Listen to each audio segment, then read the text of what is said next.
Olá, GPs, tudo bem? Bem-vindos ao projeto Dose Dupla. Eu sou Gisele Black Bernat e hoje a nossa convidada é a Alexandra Kozlovski. Vamos esperar ela entrar para a gente começar a conversar? Espero que vocês estejam gostando aí do nosso projeto Pocket Pills, né, que a gente está soltando informações todos os dias. Enfim, vamos lá. A Alexandra vai entrar. Muito. Aguardando. Bem-vindos! Olha quanta gente legal! Lúcia, Luiz Guilherme, Suzy, Sof, meus filhos maravilhosas, Roberta, obrigada. Tá uma galera por aí. Ale. Oi, Ale, tá me ouvindo? Tô ouvindo bem, e você? Maravilha! Você tá me ouvindo bem? Tá, tô te ouvindo bem. Tá Tô te- linda! Bem-vinda, querida, maravilhosa, Obrigada. super profissional. Tá apresentando a gente aí, né? Estamos aqui estreando o projeto Dose Dupla, né? No canal da G2B. Estamos aí já com 10 pessoas assistindo a gente. Convidar todos vocês a conhecer a nossa querida Alexandra Kozlovski, uma engenheira civil aí de mais de 30, né, Ale? 30 anos de carreira como Mais gestão de de 30. projeto, né? Brasil e fora do Brasil, tem muita coisa para contar para gente. Mas antes de tudo, eu queria fazer um brinde, Ale, Tintim. Nossa dose dupla de hoje é de quê? Tchim! Mate! O Ah, meu mate com frutas vermelhas. olha que Ó, delícia! O meu também aqui, ó, o meu mate com limão. em homenagem aos bons tempos de Rio de Janeiro. Saudade dessa cidade maravilhosa. Que bom. Tão bom a gente poder ter essa tecnologia toda para a gente conseguir falar de tão longe, né? Você está de Sampa, eu estou do Rio, mas a gente vai conseguir conversar bastante aqui e trocar uma ideia com essa galera aí de projeto. Você deu uma travada, ali, vê se volta. Opa, voltou. Maravilha, tá de volta.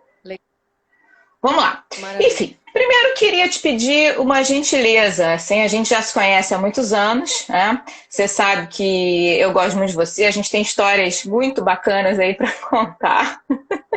Quando você fugiu para a Rússia, eu fiquei com a sua casa. Eu entrava na sua casa para regar as plantinhas. Foi mais um projeto louco É, que você foi tocar. Quando o seu projeto foi o seu casamento, né, em São Paulo, e nós fomos para São Paulo, as meninas foram daminhas do seu casamento.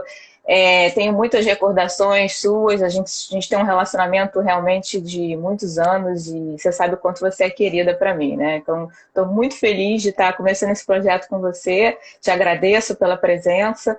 Queria que você contasse um pouquinho da tua vida profissional, conta pra gente. legal. Primeiro, obrigada pelo convite. É uma honra estar participando do seu primeiro dose dupla. Espero que a galera curta, goste. E a intenção aqui é contribuir mesmo com o nosso dia a dia, um bate-papo informal. O nosso dia a dia já é bastante formal para quem trabalha em projetos, principalmente em multinacionais. Então, eu vou contar um pouquinho rápido. É difícil colocar 35 anos agora, né, programando de experiência profissional, mas são 35 anos de muito orgulho, muitas experiências, muitas loucuras, muitas aprendizagens, muita gente boa que eu fui conhecendo pelos caminhos. Estou vendo aí alguns nominhos que eu conheço. Então, eu comecei muito cedo, na verdade. Não que eu esteja com tanta idade assim, só um pouquinho. Mas eu comecei, tenho orgulho de falar que eu comecei como técnica de edificações. Então, com 17 anos, eu já tinha em mente, meu grande sonho era trabalhar em obra. E a gente vai falar um pouquinho disso depois, dos percalços, dos desafios da mulher na engenharia, na gestão de projetos. Como técnica, eu sim consegui depois trabalhar com planejamento, com obras. Era muito chata para ficar em construção civil. Passei por empresas maravilhosas. Uma das primeiras foi a Racional Engenharia, que foi super legal, 6 anos lá, que foi onde eu realmente consegui ingressar nas obras, depois trazendo parte de planejamento, de controle de custos. E lá eu percebi que a minha praia, na verdade, não era a construção, e sim a gestão do projeto com a construção, né? Então eu conheci um outro mundo que era o gerenciamento de projetos. Isso há 35 anos atrás não tinha toda essa tecnologia que a gente tem hoje de metodologia, o próprio PMI acompanhando. Então, era meio na raça mesmo, era questão de gestão de tempo, gestão de Fazia custos. cronograma naqueles painéis de cortiça com taxinha, né? Não conta para ninguém. Taxinha na obra, né? Fazendo levantamento da produtividade, enfim. E foi muito legal, porque daí, da própria Racional, eu migrei para a área de fiscalização de obras, gerenciamento de projetos, numa empresa que eu amei trabalhar, uma empresa finlandesa, alguns de vocês podem conhecer, que é a Jaakko Pöyry. Sim. E foram outros 6 anos maravilhosos, onde eu aprendi muito de gestão de projetos aí internacionais, com metodologia já vindo de fora. Para vocês terem uma ideia, a gente não tinha nem não podia nem trocar fonte, né, das cartas, dos relatórios, era a fonte que vinha da Finlândia, o padrão, o tamanho e tudo. E era muito legal, porque os relatórios também eram muito arcaicos, a gente não tinha computador, enfim, toda essa facilidade que a gente tem hoje. Mas os princípios de gestão de projetos eram os mesmos, e aí eu tive o prazer, a felicidade de trabalhar com projetos internacionais. O primeiro que eu peguei internacional foi de automobilística da General Motors, que foi na Argentina. Depois eu migrei pela própria General Motors com a Fluor Daniel, que era uma outra parceira internacional, para o Rio Grande do Sul, onde foi a minha segunda planta da GM. E a terceira planta, como a Gisele comentou aqui, foi, na verdade, um projeto na Rússia, que eu morei alguns meses na Alemanha, onde era desenvolvido toda a parte do projeto preliminar, então toda a parte do engineering, procurement, antes do construction, a parte de engenharia e compras era definido na Alemanha, que era a nossa parceria com a General Motors dos Estados Unidos. E depois desse projeto, eu, na verdade, já tinha ido para o Rio de Janeiro, onde eu fiz uma campanha Rio de Janeiro, uma bandeirinha, eu queria ir para o Rio de Janeiro, porque o grande amor da minha vida, o José Carlos, que eu estou casada há 25 anos, a 25, gente Ale! trabalhava junto. Tá, me barrou, eu tô a 20. Então, ganhei. E foi muito legal, porque ele também é engenheiro, também é de gestão de projetos, e o nosso mundo se dividiu. Eu fui para a Argentina, ele foi para o Rio de Janeiro, e por 4 anos, depois eu fui para o Sul, ele continuou no Rio de Janeiro, e ele, na verdade, me deu um ultimato, depois de 4 anos namorando à distância, ou você vem para o Rio, ou chega por aqui, né? Então, eu fiquei 1 ano ainda pela Jaakko Pöyry procurando um projeto no Rio, e tive o prazer de migrar para a área de telecomunicações na Intelig, onde eu conheci a Gisele, essa figurinha que vocês conhecem, maravilhosa. E foram 11 anos muito gostosos que eu passei Foram lá. 11 anos que você passou aqui no Rio. E naquela época a gente nem falava ainda dessa história de trabalho remoto, né? Era tudo presencial, né? A gente estava conversando outro dia, né, sobre toda aquela área de real estate responsável pela aquisição dos sites da Intelig, né? Porque na verdade a gente entrou na Intelig quando aquilo era um projeto ainda, chamava-se Projeto Bonari, você lembra? Todo mundo sentado num andar ainda na praia de Botafogo, né? E veio se transformar. Mirror Company, era a empresa espelho Embratel, que veio a ser comprada pela TIM, hoje foi incorporada completamente pela TIM, né? Mas vamos lá. Então, Ale, na verdade. Pode falar. Você comentar isso, porque eu até pensando no nosso bate-papo hoje, uma das coisas que eu fiquei pensando, quando que a gente começou a trabalhar com sites remotos? E você sabe que eu cheguei à conclusão que na Intelig a gente já tinha um pouco isso, porque lembra que a gente tinha que fazer o planejamento das estações satélite, das estações da própria telefone, dos equipamentos de telecomunicações, da fibra ótica. Então, a gente lá do Rio, do Core no Rio, a gente gerenciava toda a rede de implantação, com os contratados, com os fornecedores, com os diversos GPs que a gente tinha no projeto. Então, a gente tinha um GP de satélite, um Era, GP de na fibra. verdade, era um programa de projetos, né? A gente tinha um GP responsável por Exato. um grupo de projetos, né? Um programa de projetos, e você era a Master Planner ali, que estava responsável por todos os gerentes de projeto, né? E aí que essa ideia, na verdade, de como gerir a distância, já começou de lá, né? Lá de 99, 2000, e a gente tinha um apoio muito legal, com quem a gente aprendeu muita coisa, do Tiger Team, que era da Bechtel, muito, muito legal a experiência com eles, amigos, alguns até hoje. E foi aí que eu me dei um estalo, né? Pensando no nosso bate-papo hoje, puxa, desde lá, alguns conceitos a gente já aplicava e que fazem parte aí do nosso dia a dia até hoje. E aí, terminando, eu concluí 15 anos em telecom, depois eu voltei para São Paulo, quando a TIM comprou a Intelig, e eu voltei para São Paulo, para a Nextel, onde eu passei mais 4 anos, e depois, agora, na GE, eu assumi a parte na verdade, de gestão de properties. Eu tive 2 momentos na GE. Um deles, a gestão de properties para todos os negócios da GE no Brasil.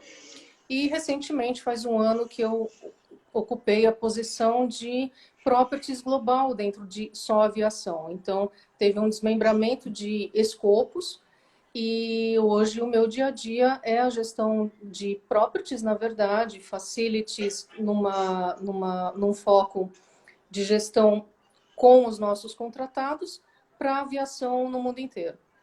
Legal, Real legal. estate, a parte de propriedades, compra, venda de imóveis, para quem não está acostumado com o termo real estate.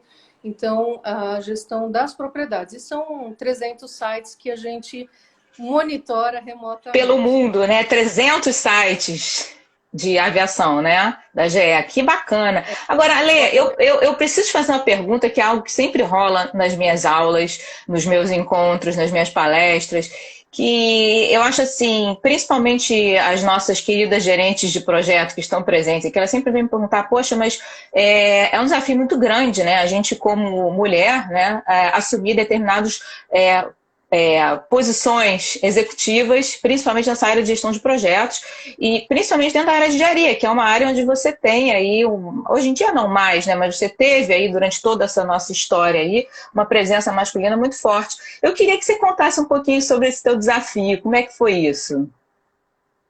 É muito legal. Eu tenho uma ideia fixa na minha cabeça, né, que a diferença de gêneros, na verdade, não deveria fazer tanta diferença, mas cá entre nós acaba fazendo sim. A gente que teve a coragem de migrar para engenharia, para construção civil, para a área de mecânica. Como eu comentei, eu comecei muito cedo, então a primeira escola, o Liceu de Artes e Ofícios, a gente tinha 90% ou mais de meninos, né, entre os 12, 18 anos, nessa faixa de idade, e de meninas a gente era menos do que 10%. Então, e eu tinha colegas que faziam mecânica, faziam eletrotécnica. A nossa área, por incrível que pareça, era até de edificações, era que tinha mais meninas, e a nossa sala, inclusive, foi só de meninas. É E não mesmo? era fácil, né? Na minha Não era turma de fácil no engenharia começo. eram 6 meninas para 300 meninos, era uma coisa assim absurda. Absurda. Exato. Eu não E tô, eu não tô tão depois, velha assim não, gente. Vamos lá. e é muito legal, porque a minha ideia fixa desde lá 16, 17 anos, quando o pessoal começou a pensar nos primeiros estágios, eu queria ir para a obra porque eu não queria estar na prancheta, eu não queria ver no papel, eu queria ver a construção Eu também. ser realizada, né? Ser É, efetivada. Então, é. e infelizmente, já naquela época, há 35 anos atrás, a gente tinha esse paradigma que as meninas iam para a prancheta. Então, era um estigma que a gente tinha que quebrar. E eu tinha a ideia fixa, não, eu quero obra, eu quero obra, eu quero obra. E o primeiro estágio que eu fui procurar fazer, já ainda antes do último ano, eu já comecei a procurar e era muito taxado, era muito claro. Maior de idade, eu não tinha mais de que 18, tinha 17, 16 para 17. Tinha que ter carro, eu não era maior de idade, então logo não tinha carro. Tinha que ter experiência anterior. Como é que, para o primeiro estágio de técnico, como é que eu vou ter experiência anterior em obras, né? E eu cheguei a fazer algumas entrevistas e o pessoal falou, mas como é que você vai vir, né? Enfim, como é que você vai gerenciar? E eles me olhavam de cima a baixo, como é que uma menina dessa vai participar de uma obra? A peãozada vai, né? Peãozada, desculpa o termo, os operários, talvez o pessoal de obra tinha esse estigma. E eu vi que não, depois quando finalmente eu consegui, era muito legal, porque os operários mesmo, eles respeitam as mulheres, né? Exatamente, Desde que você tenha uma postura, enfim. Então, eu acho que o desafio maior está mais na cabeça da mulher acreditar nos seus próprios sonhos, nas próprias vontades e não se limitar pelo estigma que os outros colocam. Na própria GE, a gente tem agora em março, eu até publiquei no LinkedIn, quem quiser dar uma olhada, as mulheres na aviação, né? Então, a aviação, além mais ainda do que a construção civil, é uma área muito masculina. E na GE, a gente vê na área de aviação mulheres maravilhosas, inclusive na alta liderança. Na GE Brasil, inclusive, eu não sei, para alguns devem saber, outros não, a nossa CEO, ela é uma mulher, e ela é uma engenheira, se eu não me engano, é mecânica, e ela é a CEO Brasil, da GE para todos os negócios. Né? que Então, bacana. existe eu diria que um contraponto do que os outros acham que a mulher é capaz, o que a própria mulher acha que ela é capaz e o que ela quer.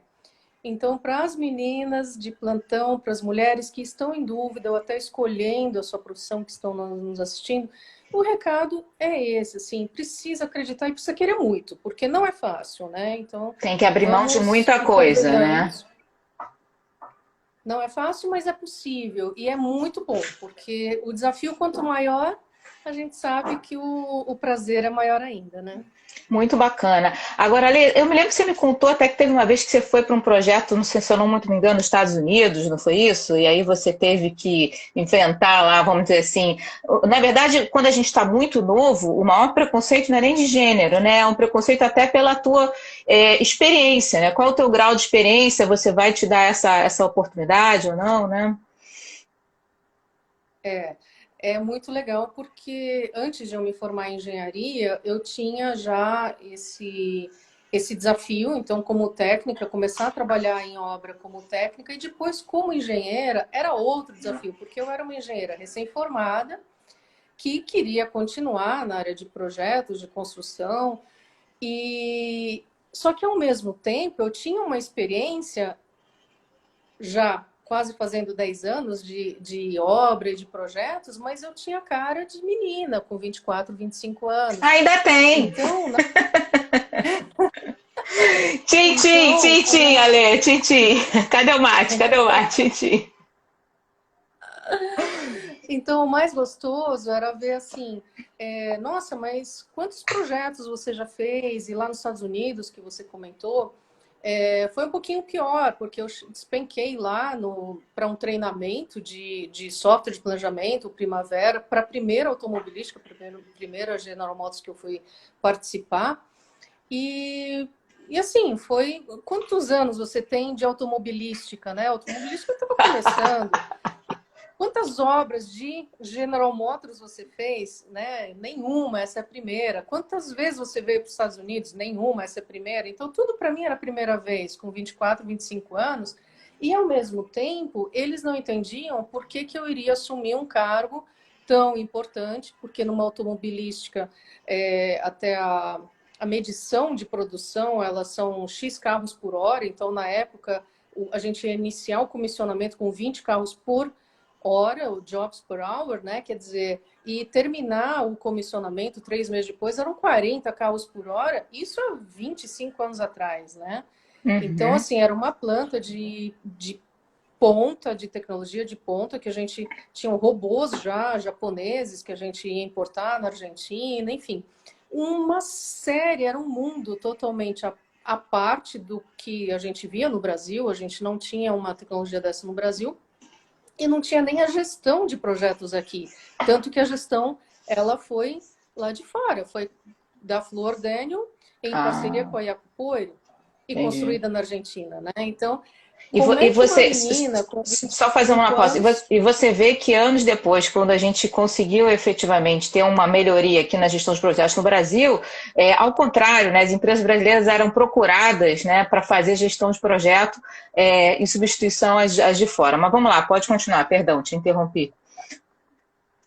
Não, é legal. E é legal esse highlight, porque também a gente aprendeu muito com eles. Eles deixaram, inclusive, a tecnologia do PMI, que a gente começou a metodologia ter mais familiaridade, a gente trazer para cá os profissionais, como eu comentei, o Tiger Team, né, que era o time Tigre, que era quem? Que ia ficar um ano ensinando para a gente como montar uma rede de telecom aqui no Brasil. E era no Brasil inteiro, para ser um espelho da Embratel, enfim. Era um desafio gigante, delicioso, né? Muitos amigos até hoje. Que vai E o fazer, desafio maior... inclusive, 20 anos, agora dia 23 de janeiro, né? Vai ter uma big festa da Interlig para juntar todo mundo. Não sei se eu vou estar no Rio, mas enfim, estou torcendo para conseguir. Vamos lá. E era muito legal, porque até a própria Interlig, a gente via diferenças de cultura na metodologia de projetos entre os ingleses, que eram da National Grid, os franceses, da France Telecom, e a própria Sprint, que eram os americanos, que, na verdade, quem tinha um pouco mais de metodologia prática de cronogramas, de controle de custos, gestão de riscos, e administrar, nós aqui no Brasil, os brasileiros, administrar, fazer essa catalisação, né, de culturas e metodologias de diferentes projetos foi muito legal. E detalhe, na verdade, não sei se o pessoal sabe, mas a gente começou ali num andar único na Praia de Botafogo, o projeto começou, eu nunca vou esquecer isso, a gente sentada numa mesa, estava ali o inglesão, né, o Paul Donnelly, na outra mesa em frente, né, o francesão, que era o Jacques Frucran, na outra mesa o americano lá, que era o Paul Korsisnik, né, e a gente ali naquela situação entre ingleses, franceses e americanos. E vamos combinar que não era nada fácil fazer aquela gestão de stakeholders ali, né, amiga? Exato.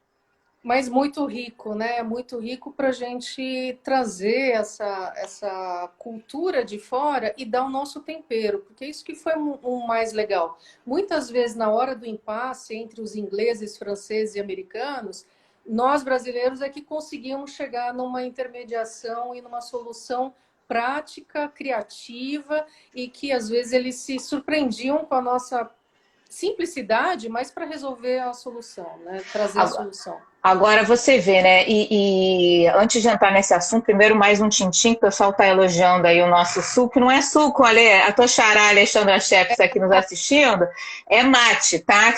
É mate, mas é um mate, o dela é diferente do meu, tá? O meu Tintim, vermelhinho porque tintim é a de todos. A gente não tem negra. como. A gente não tem como oferecer a todos, mas a gente brinda, né? Arrasamos. Dose Então, dupla. Ali, sabe o que eu queria te puxar agora? É que, na verdade, assim, a gente naquela época a gente enfrentou toda uma questão de você trazer essas pessoas para um mesmo ambiente ali, né? Para um ambiente comum ali, e que, obviamente, a gestão não era fácil, né? A gente estava montando, assim, normalmente os projetos acontecem assim, você não para a empresa para fazer o projeto, né? Você faz o projeto e a empresa está rodando, só que aquela empresa não existia. Então você não tinha as pessoas. Eu me lembro, nunca vou esquecer isso, que a gente recebia e-mail assim do tipo, traga seus amigos para cá, a gente precisa de gente, né? Lembra-se disso? Que a gente indiquem as pessoas, né? E assim é que a coisa foi caminhando. Mas isso foi há 20 anos atrás. É claro que a gente desde lá já vinha falando sobre a possibilidade de a gente fazer a gestão de projetos remotos, mas de lá para cá a gente teve uma evolução enorme, né? Muita coisa mudou. E a gente está passando agora por uma dobra no tempo, né? Eu já fiz vamos dizer assim, essa brincadeira com alguns das pessoas com as quais eu conversei, que eu assisti outro dia uma palestra do Ricardo Vargas, em que ele pegou uma folha de papel e ele falou algo que eu achei sensacional.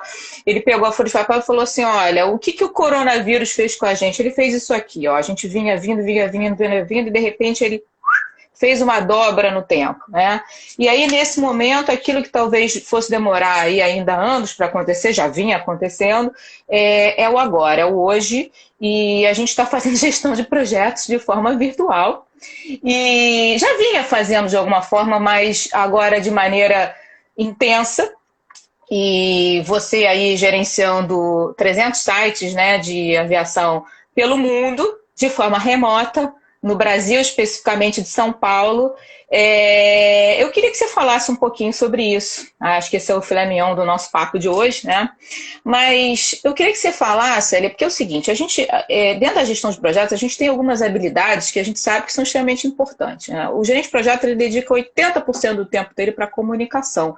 E quando a gente fala de comunicação, eu gravei outro dia um Pocket Pills aí para a galera, comunicação não é só a comunicação oral, verbal, né? Você tem a própria disponibilização de informação, você tem a própria entrega de documentos de forma acessível, né? Eu costumo dizer para os meus alunos, vocês têm que ser o Google do projeto, né? Eu tenho esse mote, essa frase, e a verdade é que, assim, lógico, a gente já viu alguém falou assim, eu faço gestão de projetos remota desde 2016. É isso mesmo, a gente já faz gestão de projeto com essa cultura, inclusive a GE também, a Alexandra vai falar sobre isso, e foi justamente por causa disso, né, Ale, que não foi tão difícil a virada de chave. Eu acho que nessa pandemia que a gente viveu, acho que as empresas que efetivamente tiveram menos problemas foram justamente aquelas que estavam mais antenadas com as tecnologias exponenciais e com a evolução da própria forma de trabalhar. Então, uma das habilidades do gerente de projeto é a comunicação, né? Uma outra habilidade do gerente de projeto é a liderança. E a liderança tem a ver com duas palavrinhas que a gente estava conversando outro dia, mas que eu queria que você trouxesse aqui para a gente, que é o engajamento e a identificação de competências, até para que você puxe, né? Psicologia positiva, eu publiquei um artigo outro dia sobre isso, você puxe o melhor de cada um, né? Mas o engajamento, principalmente. Tem uma outra competência do gestor de projeto que a gente precisa falar também, que é a questão de a gente conseguir sobrepujar resistências, fazer com que as coisas sejam feitas, e eu costumo dizer que essa gestão de stakeholders, desses dias eu estava vendo também um post de um colega nessa área, ela é muito no cafezinho, cara. Você desce, vai tomar um cafezinho, vai tomar um mate, vai tomar qualquer coisa, e você consegue que as coisas sejam feitas. Mas, além disso, tem uma outra questão que eu acho que é uma habilidade importante do gerente de projeto, que é a capacidade de negociar, né? E principalmente de resolver problemas. Então, negociar é uma diplomacia. Agora, negociar sem você poder usar o corpo a corpo, você tem que usar a tela de computador. Eu quero te provocar, Lê, eu quero que você me diga como que a gente faz isso. Conta pra gente.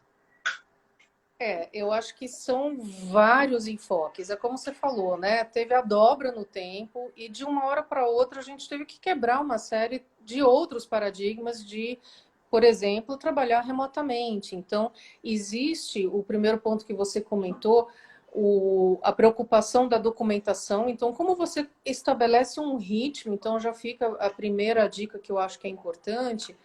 Que ritmo, que regularidade que você vai estabelecer. E isso, qualquer gerente de projeto, qualquer gestor de pessoas, de processos, sabe que precisa estabelecer um ritmo. Então, primeiro ponto é que ritmo você vai dar para reuniões diárias, reuniões semanais, reuniões mensais, e como você vai documentar tudo que foi discutido. Até porque o foco da comunicação com os stakeholders e os compromissos e o ritmo do projeto, você vai ter, independente de estar presencial ou remotamente.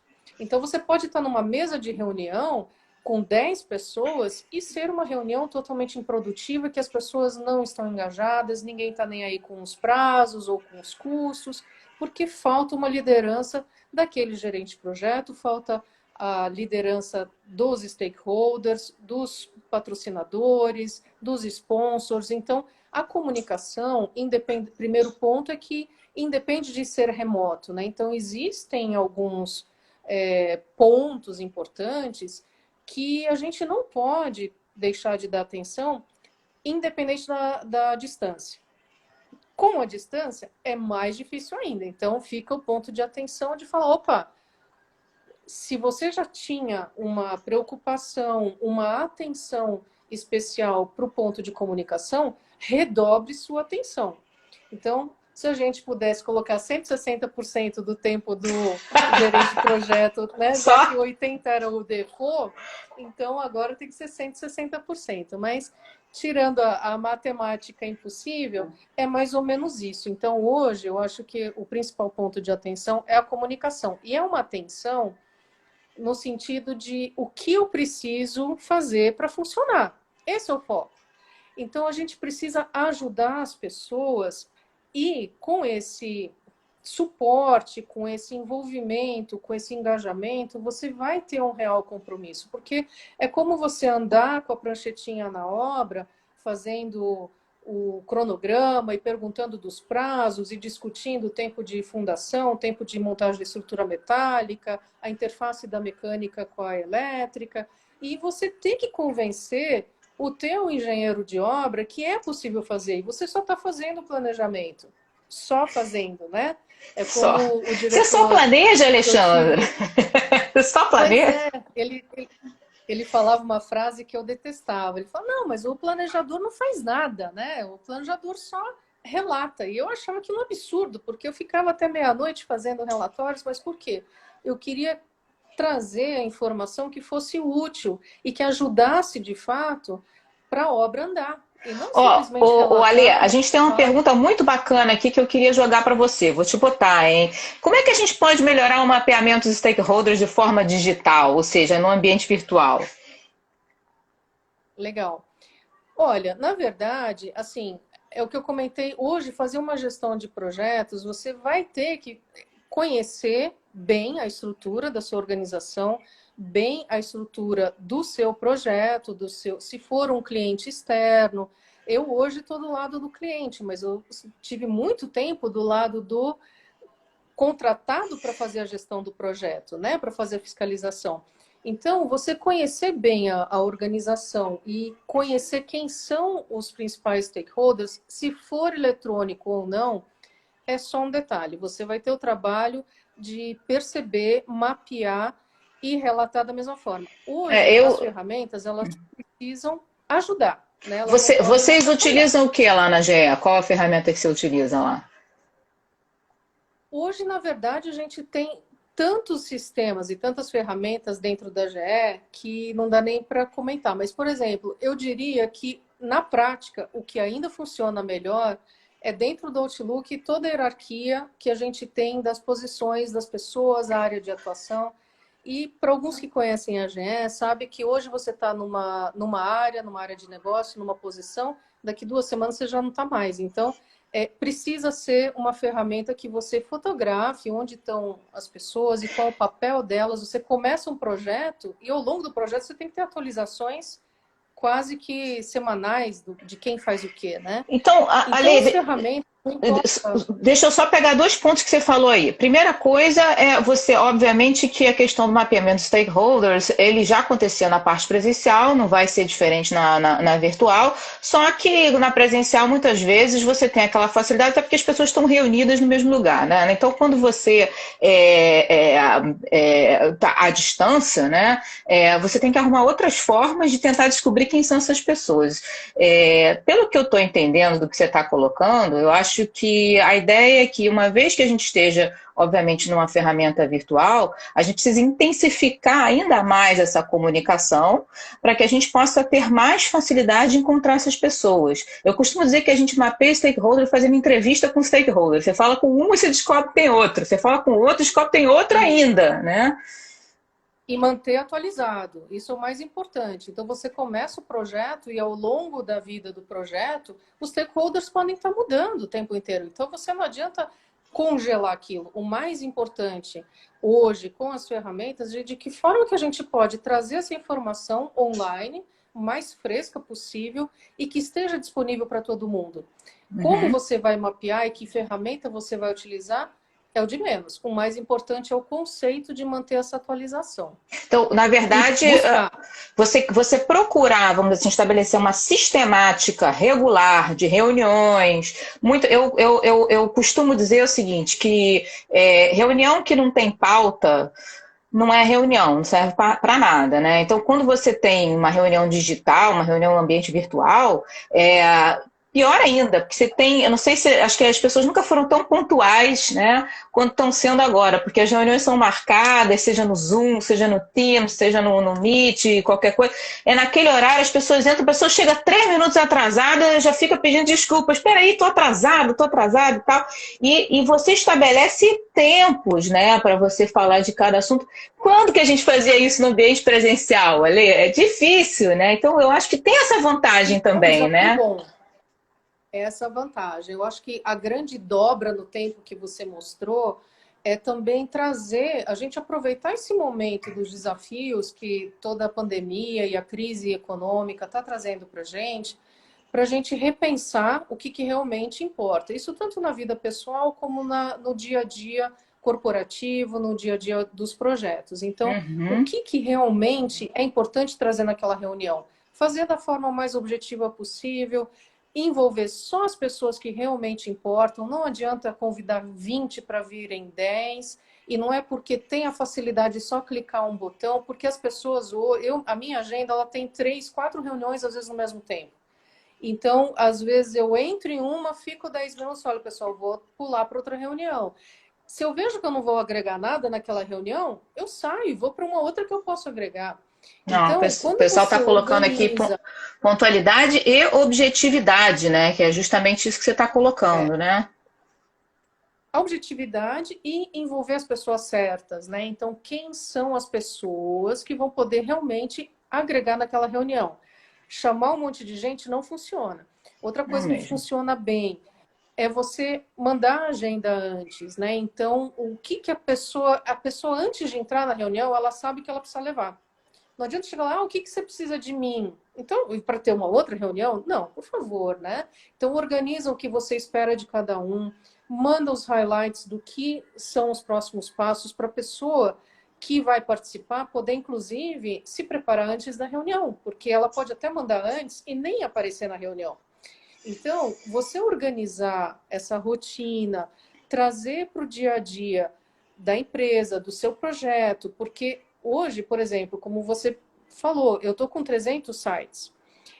Se eu estou gerenciando um projeto, uma transação de real estate no Japão e tem outro projeto pegando em Londres, eu vou olhar qual é o que está precisando mais de mim.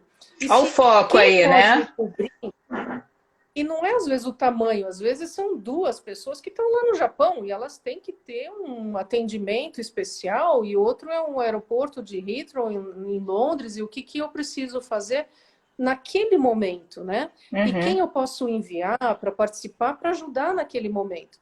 Então eu acho que assim, E o às engajamento vezes dessas pessoas, Ale? Você acha que isso piora um pouco? Como é que funciona isso, hein? eu acho que aí vai depender de cada um. Por isso que tudo começa, eu acho que do nível de confiança que você tem das pessoas, da sua equipe, do seu gestor com você, A de maturidade, você com né? seus fornecedores. Às vezes, a maturidade independente da idade, como a gente vinha Não, não, falando, eu né? digo Então, às vezes, maturidade em gestão de projetos mesmo, né? Não sim, maturidade no sentido de ter maturidade para trabalhar, mas no sentido de entender, a empresa entender a gestão de projetos, os profissionais entender a gestão de projetos, para que isso seja tratado da forma adequada, e não como uma burocracia, como em muitas empresas a gente sabe que acontece, né? e não é encher de papel, né? Então, às vezes, é uma folhinha de update que a gente precisa mandar para o cliente, para o gestor daquele projeto, para o sponsor. O que eu preciso mandar? O que é mais relevante nesse momento? O que está esbarrando? Qual é o gargalo para o próximo passo? O que é o próximo passo para a coisa andar? Então, É, eu acho que é muito foco no que interessa. Tem uma pergunta aqui que eu achei interessante: até que ponto esse cenário atual que a pandemia nos trará em relação à existência dos escritórios físicos, de modo a extingui-lo, dando espaço aos ambientes virtuais no que tange a área de properties?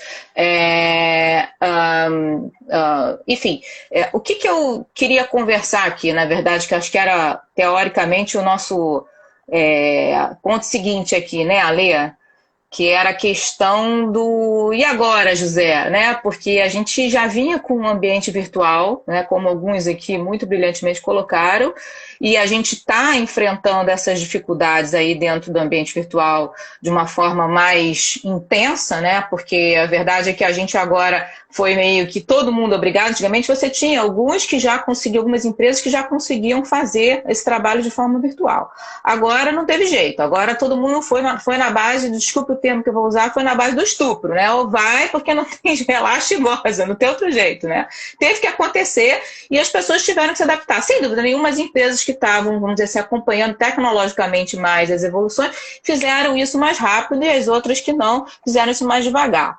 Mas a gente está vendo agora um movimento de retomada, algumas empresas já estão voltando a atuar, né? E vamos dizer assim, resgatando o seu funcionamento. E uma das grandes discussões que rolam no mercado, né? E aí, e agora, José? O pessoal vai voltar para o presencial, não vai voltar para o presencial?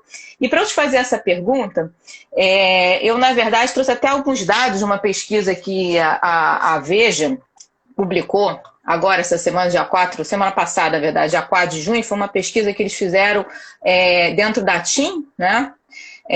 Meu marido trabalha na TIM, todo mundo sabe disso, né? E dos 7.500 funcionários, 5.000 responderam. Para vocês terem uma ideia, a TIM, elas têm 7.500 funcionários, eles estão trabalhando remotamente desde o dia 20 de março, e a ideia, pelo menos o que estava escrito aqui na reportagem, a ideia é que eles estão usando, obviamente, dados publicados pela Veja, tá? E eles devem continuar trabalhando remotamente até o final de agosto. Essa é a previsão inicial deles, até o final de agosto.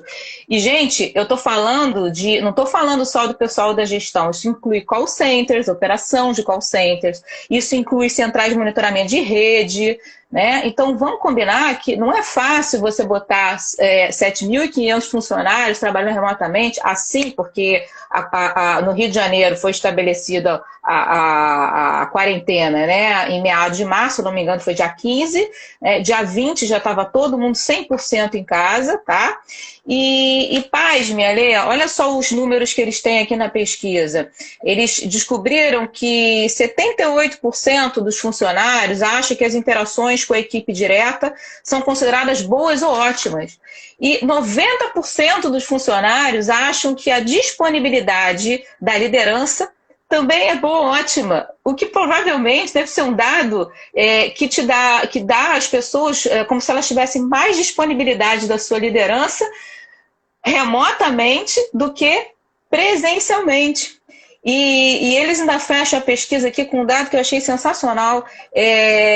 98% gostaria de atuar de casa no cenário normal, pelo menos uma vez por semana. Ele já tinha um trabalho remoto, né? Meu marido já trabalhava remotamente, eles chamam de flex office, uma vez por semana, às vezes até duas, tá?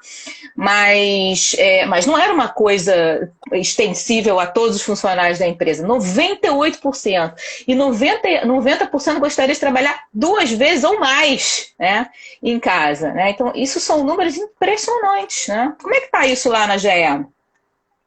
É uma tendência, na verdade, quem trabalha na área de properties corporativo, real estate corporativo, workplace solutions, a gente sabe que a preocupação de liberar com mais flexibilidade as suas estações de trabalho, porque esquece a pandemia, né? Antes do Covid-19, a gente já vinha numa cadência, num esforço nas empresas de ocupar melhor as suas estações de trabalho, porque, falando de forma muito prática, o funcionário não fica na sua estação de trabalho.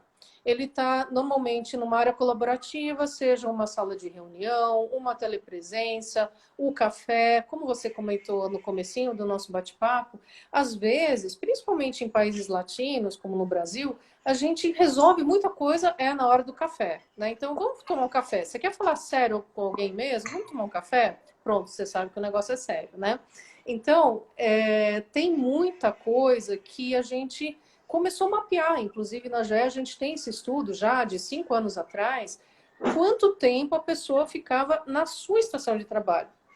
Que legal. E, pasme, é coisa de 30%, né? Então, o resto, não é que ela tá voando? Ela está trabalhando em outro lugar da empresa. E essa tendência, ela já vem há muito tempo, porque as empresas precisam economizar nos seus custos, enxugar custo operacional, e quanto maior a rotatividade, a flexibilidade de mobilidade da pessoa dentro ou fora da empresa, ela precisa acontecer.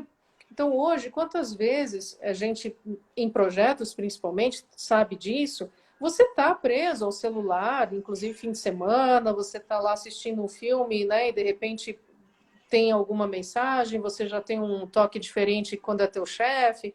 Então, a gente já vinha numa cadência, só que, de novo... Deixa eu só deixa eu só fazer uma parte aqui. A Cláudia Amaral trabalhou comigo na época da Viva, a gente conhecia ela como Cal, ela colocou aqui uma observação que eu achei bastante interessante.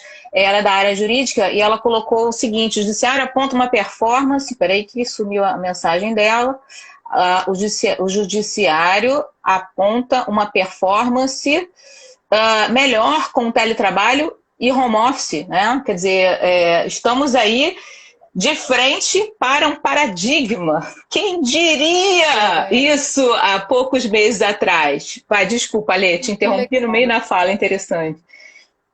E é parte do que a gente vem descobrindo na marra, como você falou, né?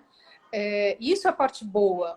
Tudo tem os dois lados, tudo tem os prós e contras. Então, quais são os prós que a gente está aprendendo com a pandemia?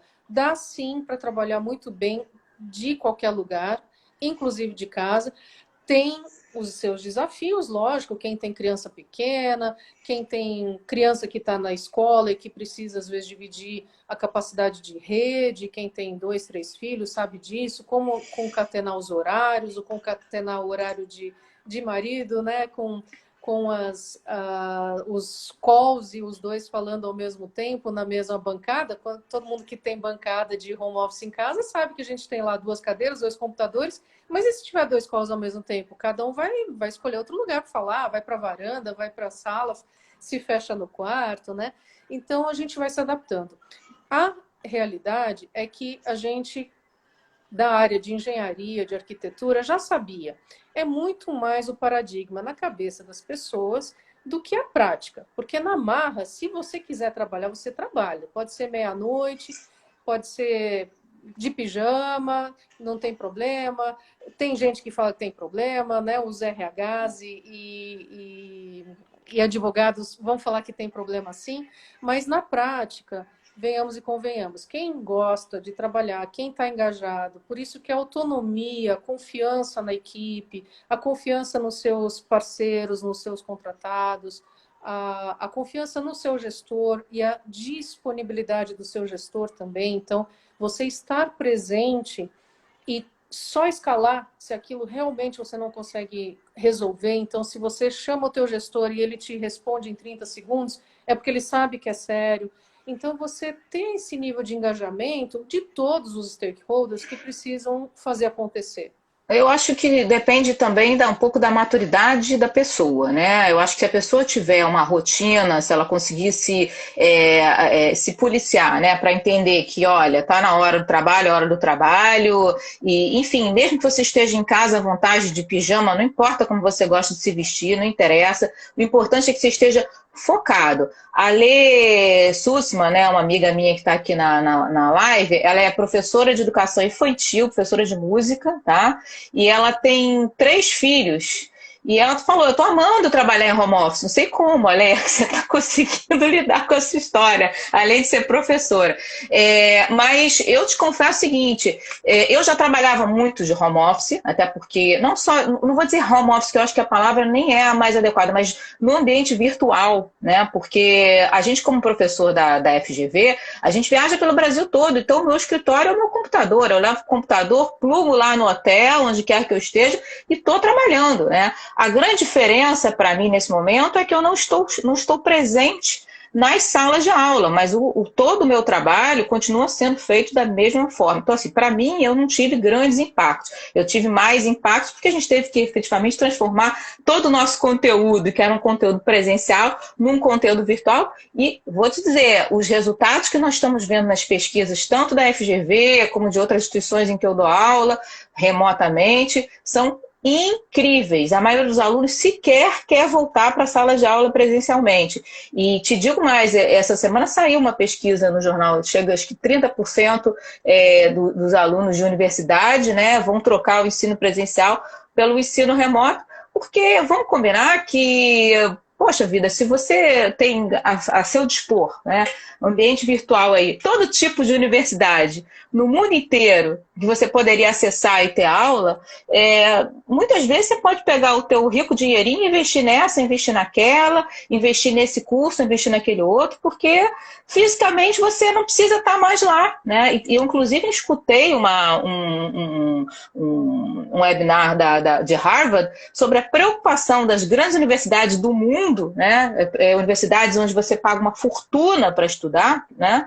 E que como é que elas vão atrair esses alunos para que essas pessoas continuem pagando essa fortuna se hoje em dia você pode estar dando aula, você pode estar trabalhando e enfim, você pode estar em qualquer lugar, né?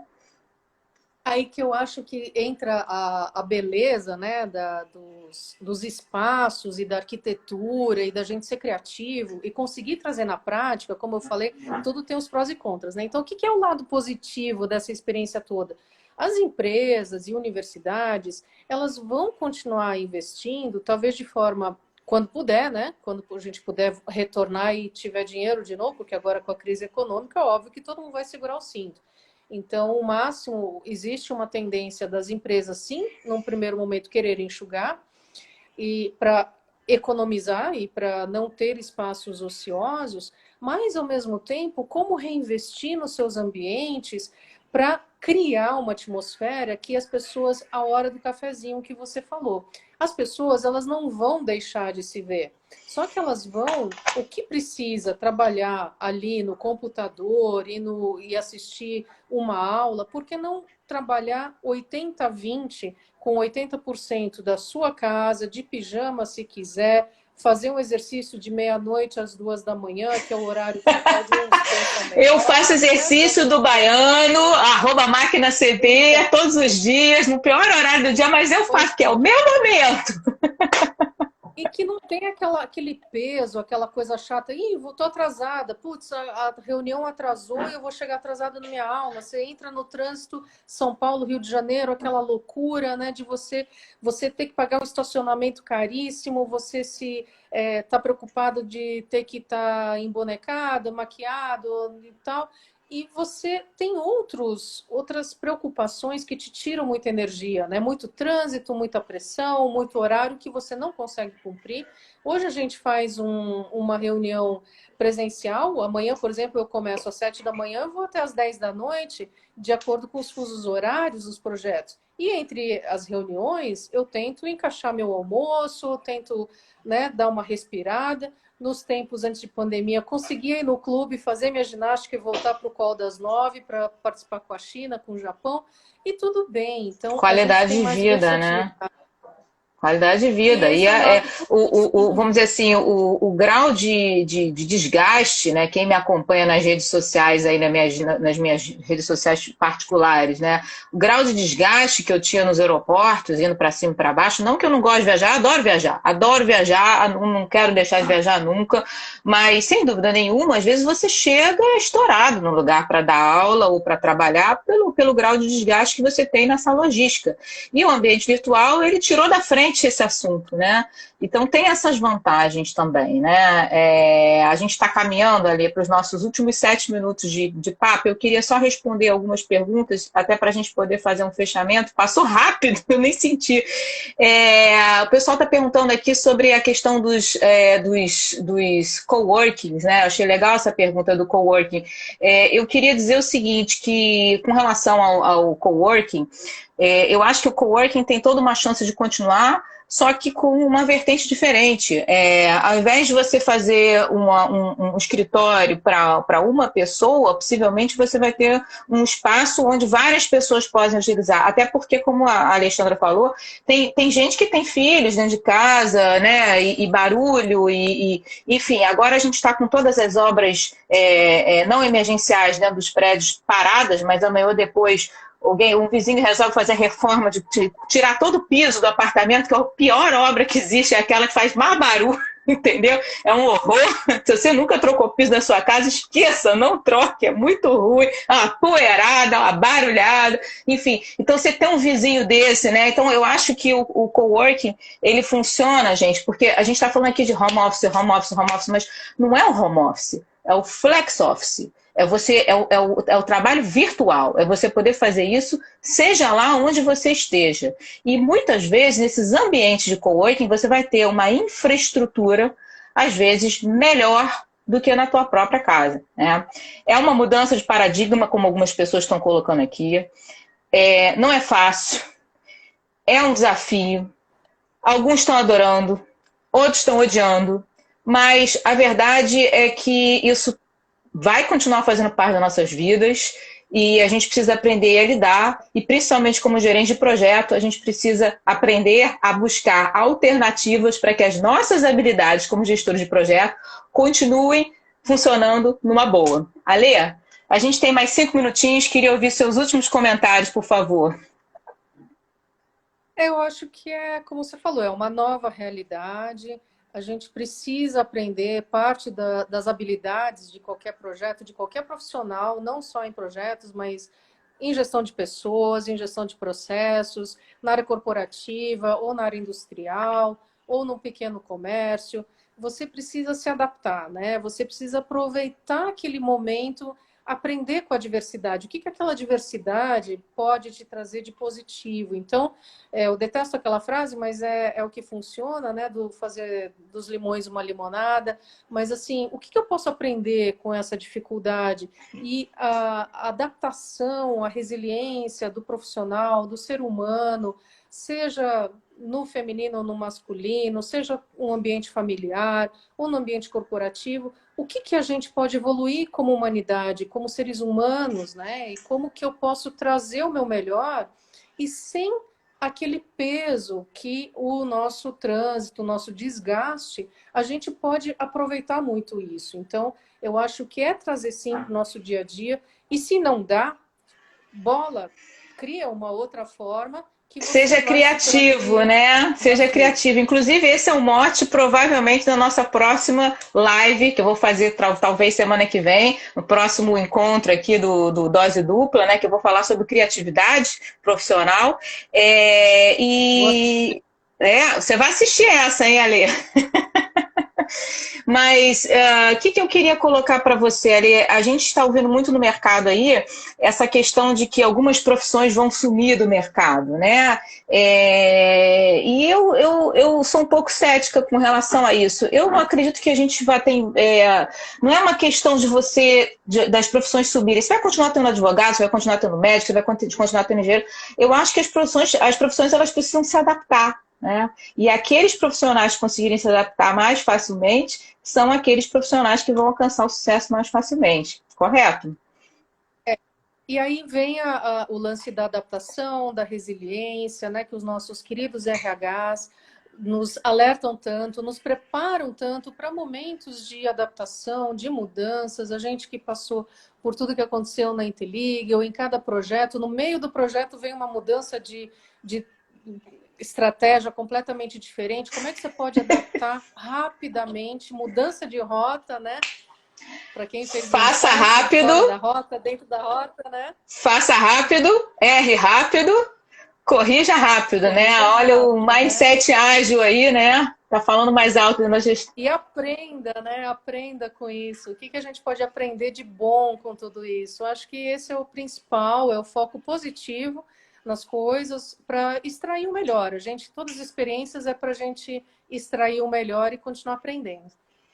Maravilha, Lê. Vou te agradecer do fundo do meu coração. Galera, manda coração aí, que esses coraçõezinhos estão aí, estão descarga. Quero mais corações. Ninguém mandou coração. Um beijo grande para você. Obrigada pela participação. A gente teve aqui, em alguns momentos, mais de 40 pessoas assistindo essa live. Foi sensacional. Espero que vocês tenham gostado. E se Deus quiser, em breve estou anunciando a próxima. Obrigada, Lê. Tudo de bom. Sucesso sempre. Você é sucesso. Obrigada beijo. pela participação. Beijo. Valeu, gente. Tchau. Obrigada. Tchau, tchau.